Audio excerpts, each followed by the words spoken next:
Boa noite, professor Diego. Boa noite aí aos nossos colegas do grupo 2, aos nossos colegas do grupo 1 também.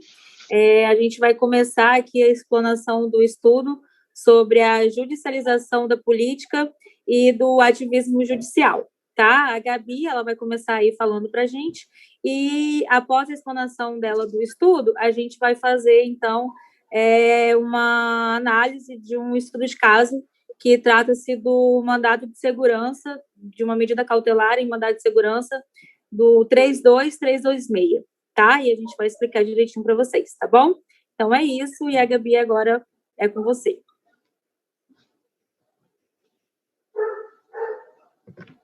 Bom, antes de entrar no tema de judicialização da política e do ativismo judicial, eu queria que a gente pensasse, vocês, grupo 1, grupo 2, pensassem em 3 perguntas, né, que talvez vão ajudar a gente a estar entendendo esses 2 conceitos. Qual que é o papel do Poder Judiciário? Até onde o Poder Judiciário pode ir e se há limites para a sua atuação? A gente sabe que o papel do judiciário, a função, né, é resolver conflitos aplicando a lei. Porém, grandes conflitos, grandes questões políticas estão sendo decididas pelo Poder Judiciário e não perante o poder que seria competente para resolver essas questões. Essas questões que são levadas para o Judiciário pela falta de atitude, inércia do Poder Executivo ou Legislativo. A judicialização da política é um fenômeno contemporâneo, no qual a área de atuação dos tribunais é ampliada, de modo que a vida política, social e econômica esteja sujeita à ação judicial. Luiz Roberto Barroso define que a judicialização ela envolve uma transferência de poder para juízes e tribunais, com alterações significativas na linguagem, argumentação e modo de participação na sociedade. Vale dizer que a judicialização ela não decorre da vontade do judiciário, mas sim do constituinte. Barroso, ele lista 3 principais características para o surgimento da judicialização. Ele fala que após a Segunda Guerra Mundial, alguns países eles perceberam que se o judiciário estivesse forte, a democracia seria favorecida. Então, se você dá mais poder para o judiciário agir diante de temas que não têm solução pelos outros poderes, a democracia, segundo ele, se sobressairia. A segunda justificativa para o surgimento da judicialização da política seria a descrença na política. E aí existiria uma esperança no poder judiciário.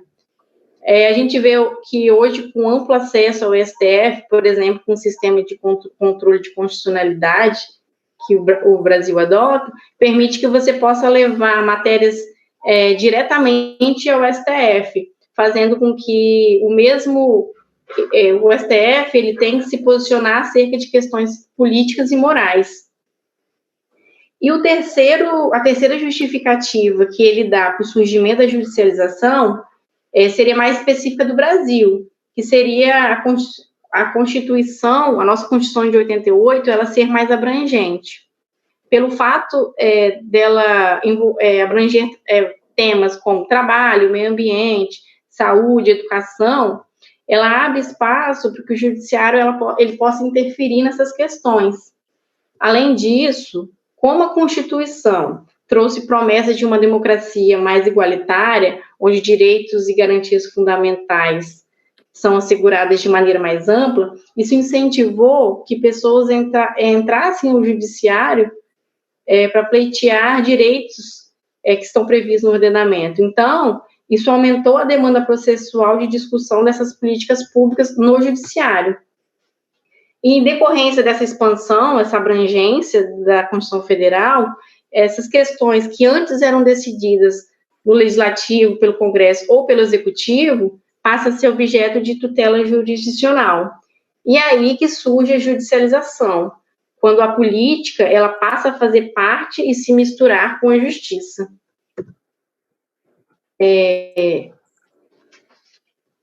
Para Barroso, enquanto a judicialização ela é um fato, né, porque são temas que são levados para o judiciário, o ativismo, Barroso diz que é uma atitude do Poder Judiciário, e ele define que judicialização e ativismo são conceitos primos. E por que seria uma atitude? O ativismo seria uma atitude?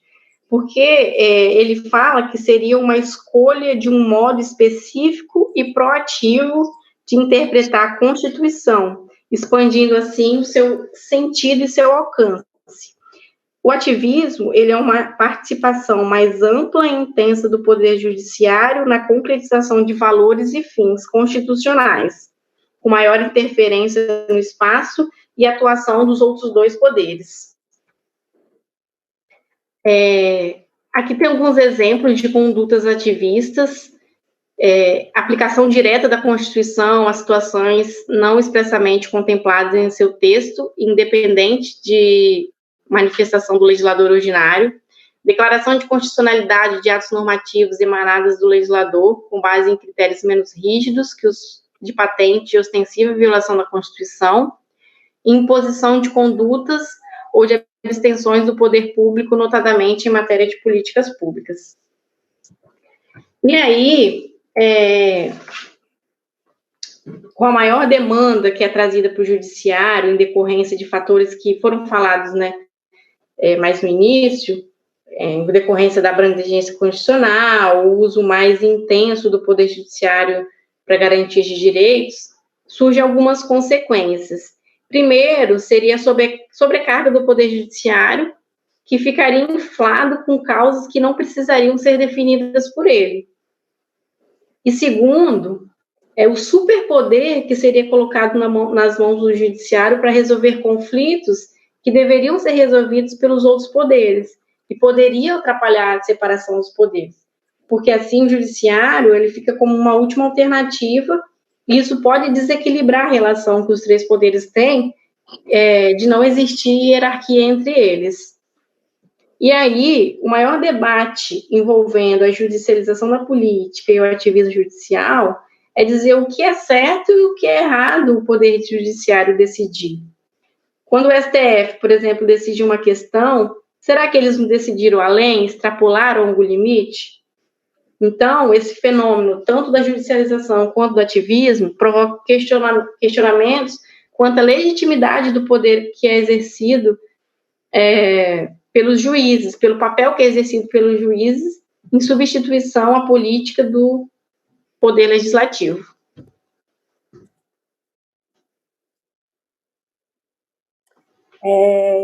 Então, né, como a Gabi explanou, a gente tem algumas consequências do surgimento aí da judicialização da política e do ativismo judicial. A gente também precisa distinguir também, muitas vezes, o autor Barroso como o juiz Barroso, né? A gente tem também esses pontos contraditórios no que ele doutrina e no modo como ele age. A gente vai estudar hoje o caso, né, o mandato de segurança do MS 32326. Foi uma medida cautelar deferida pelo ministro, né, pelo ministro Barroso, e o caso é o seguinte: em 2010, o deputado Natan Donadon, ele foi condenado a 13 anos, 4 meses e 10 dias por formação de quadrilha e peculado. Porém, essa condenação em 2010, ela só transitou em julgado em 2013. E nessa época, Donadon, que em 2010 havia renunciado uma candidatura de deputado federal, em 2013 ele já estava exercendo um novo mandato de deputado federal, porque ele havia sido reeleito. Então, o deputado Donadon, ele se tornou o primeiro deputado a ser decretada a sua prisão pelo STF. Desde a promulgação da Carta da Constituição de 88, nunca tivemos um caso como esse, de um deputado federal ter sua prisão decretada pelo STF. Né? Então, né, o que aconteceu? Como a gente sabe, por ele ser deputado, eles têm as prerrogativas Então, é de competência, segundo o artigo 55 da Constituição, que o plenário da Câmara dos Deputados deliberasse sobre a cassação do deputado, mantendo assim seu mandato, mantendo ou não o seu mandato. Né? E, por sua vez, o plenário ele decidiu em manter, né, por maioria de votos, o mandato do deputado federal Donadon. Essa decisão da deliberação da Câmara dos Deputados, ela causou uma grande revolta popular, política. A mídia também divulgou muito isso como se fosse um ato completamente contrário da boa ordem, da moral, e que seria uma vergonha termos um deputado presidiário. Então, foi um caso, na época, de muita notoriedade. Né? Então, essa decisão, essa deliberação de manter o mandato de Donadon acabou resultando na impetração do MS 32386, que foi impetrado, então, pelo deputado federal Carlos Sampaio, que pedia no MS a anulação da decisão da Câmara e a declaração da perda do mandato.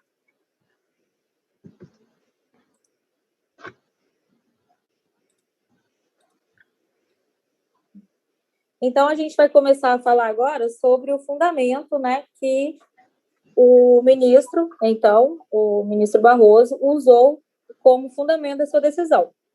Né, o mandado de segurança ele foi reconhecido pelo STF e, em sua decisão, o ministro Barroso ele começou fundamentando da seguinte forma. Né? Ele disse aí, um sistema pressupõe unidade e harmonia. Ele começou também falando da interpretação sistemática, situa o dispositivo a ser interpretado dentro do contexto normativo geral e particular, e devendo, então, estabelecer uma conexão própria, né? Então, o que ele quis dizer aí? Que sim, que pelo sentido, né, pela interpretação sistemática da Constituição, é de competência da Câmara dos Deputados, né, no caso específico, em deliberar sobre a cassação ou não do mandato do deputado, né? Se ele seria, então, cassado ou não. Né? Ele disse ainda que o artigo 15 da Constituição e o artigo 55, eles podem aí formar um único enunciado, né? Que enquanto um fala que é vedada a cassação de direitos políticos cuja perda ou suspensão só se dará em casos de condenação criminal transitada em julgado, o outro fala que em casos de deputado e senador, essa competência exclusiva da Câmara dos Deputados, neste caso, ou da Câmara dos Senadores, se o caso fosse de um senador. Então, ele diz o seguinte, a perda ou suspensão dos direitos políticos se dará no caso de condenação criminal transitada em julgado, sendo que, em se tratando de deputado e senador, ela estaria sujeita à decisão do plenário da Câmara dos Deputados ou do Senado Federal, por voto secreto e maioria absoluta. Esse é o texto da lei. Né? Então, assim, a Constituição ela tem uma regra geral específica para esse caso aí de deliberação sobre cassação, sobre perda do mandato de deputados e senadores. Então, está lá no artigo 55, o artigo é bem claro quanto a isso. Né? E o Barroso ele ainda fala o seguinte, que criou-se, portanto, uma regra específica em relação a deputados e senadores. Isso tudo está lá na fundamentação da decisão do ministro, do relator, que foi o relator do caso. Né? Então, há efetivamente um elemento distintivo na situação desses agentes. O fato de serem titulares de mandado parlamentar, isso aí ele justificou o porquê que há essa diferenciação, né? E conferido por votação popular. Independente de se achar essa solução boa ou ruim, ele ainda declarou que não importa se a gente acha essa decisão boa ou ruim, o fato é que a distinção não se assenta em fundamento irrazoável. Então, assim, ele deixa claro que, segundo a interpretação sistemática da Constituição, a competência para cassar um mandato de deputado é único e exclusivo da Câmara dos Deputados. Pode passar aí, Gabi. E ele ainda continuou, né? Ele ainda relembrou que a Câmara e o Senado, eles têm o poder de sustar um andamento de ação penal contra parlamentar.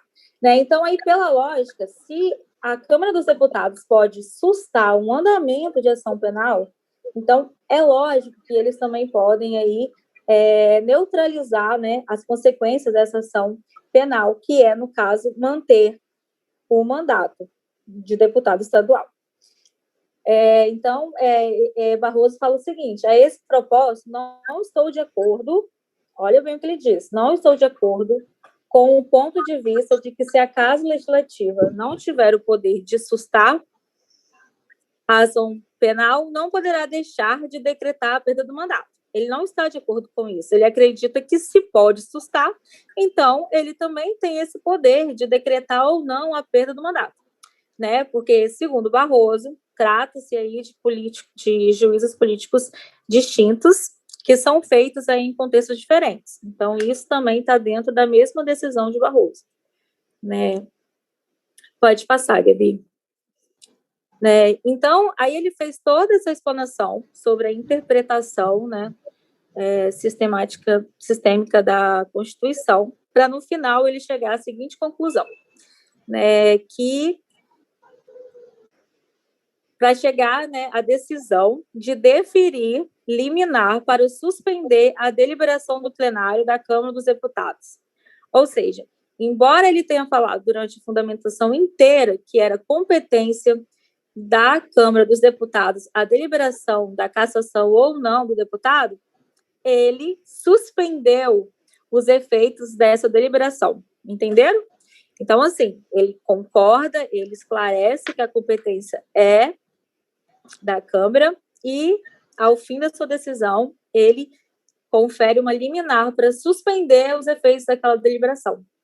Né? O que ele diz para fundamentar a decisão dele? Ele disse que ele considerava que haveria uma demora muito grande, né, até que isso fosse resolvido, e que pela gravidade moral e institucional de se manter os efeitos de uma decisão política que, desconsiderando uma impossibilidade fática e jurídica, chancela a existência de um deputado presidiário, cumprindo pena de mais de 13 anos em regime inicial fechado.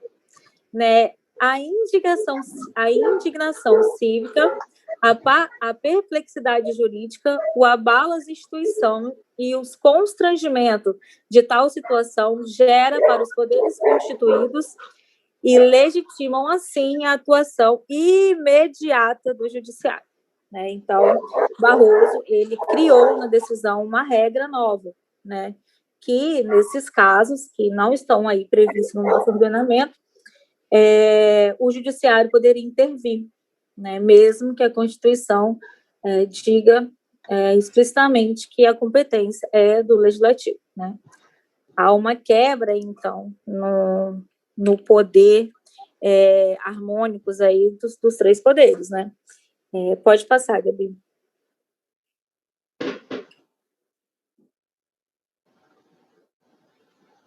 Então, assim, a gente pode observar, né, no fundamento da decisão que procedeu liminar, que o ministro, ele, mesmo compreendendo que a competência era da Câmara, ele suspendeu os efeitos da deliberação. Então, o que a decisão do ministro Luiz Roberto Barroso demonstra são os problemas, aí, como a Gabi falou, que decorrem da interpretação jurídica no contexto brasileiro, que a gente tem aí a busca inevitável pela vontade do intérprete e o problema de decisões tomadas com um ambicionado fundamento na opinião pública em nome da moral e do bem-estar, que foi exatamente isso que, segundo Barroso, legitimou aí o judiciário a intervir e cancelar os efeitos da deliberação do plenário. Né? Para autores como o Lênio Streck, a Clarissa Telizari e o Adriano Lepper, nós temos a seguinte frase que eles falaram aí em decorrência desse caso. Uma contradição na decisão do ministro. O judiciário, especialmente a Corte Constitucional, que exerce um papel contra-majoritário, não pode simplesmente mudar de ideia, nem mesmo se houver grande descontentamento da opinião pública. Isso porque, acima de tudo, o argumento que fundamenta uma decisão judicial deve ser jurídico, nem moral e nem político. Né? Então, esse foi o caso que a gente estudou. Pode passar, Gabi. Que a gente estudou, né? E dentro, né, dele, a gente desenvolveu um problema que a gente gostaria que o grupo 2 respondesse.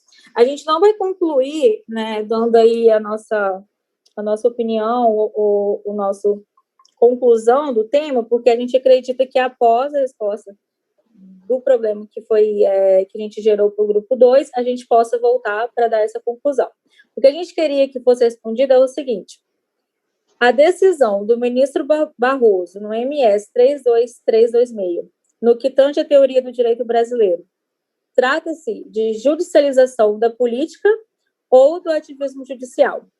Responda apontando as diferenças que definem a judicialização da política e o ativismo judicial, demonstrando a legitimidade da decisão do ministro Barroso no MS 32326, segundo... Estão me ouvindo aí? Sim. Tá. Segundo, né? Então, eu vou voltar aqui um pouquinho. Demonstrando a legitimidade da decisão do ministro Barroso no MS 32326, segundo os fundamentos utilizados pelos adeptos ao ativismo judicial. Então, assim, né, a gente aqui abordou um pouco uma visão garantista, e então a gente queria saber, né, que o grupo trouxesse para a gente quais seriam os fundamentos para legitimar essa ação, essa decisão aí do ministro Barroso. E ainda, diante do mesmo caso, gostaríamos que respondesse a seguinte pergunta: qual foi a alteração constitucional que resultou logo após a prisão do deputado Donadon? Né? Então, aí, logo depois da prisão dele, houve aí uma alteração na Constituição, e a gente gostaria que o grupo comentasse qual foi essa alteração. Né? Então, por hoje é isso. Né? Não sei se a Gabi quer colocar mais alguma coisa. Não. Então, a gente vai concluir, né, bem rapidinho com a seguinte frase do Luiz Roberto Barroso: mas, se o texto inequívoco da norma não funcionar como limite ao intérprete, o direito se diluirá na política e os tribunais perderão o seu papel de árbitros imparciais. Então, a gente vai deixar essa reflexão aí para vocês, tá bom? Então, é isso. Qualquer dúvida que o grupo 2 tiver, pode entrar em contato com a gente, que a gente vai estar aí sanando essas possíveis dúvidas aí no enunciado. Então, é isso. Boa noite a todos. Obrigada pela atenção.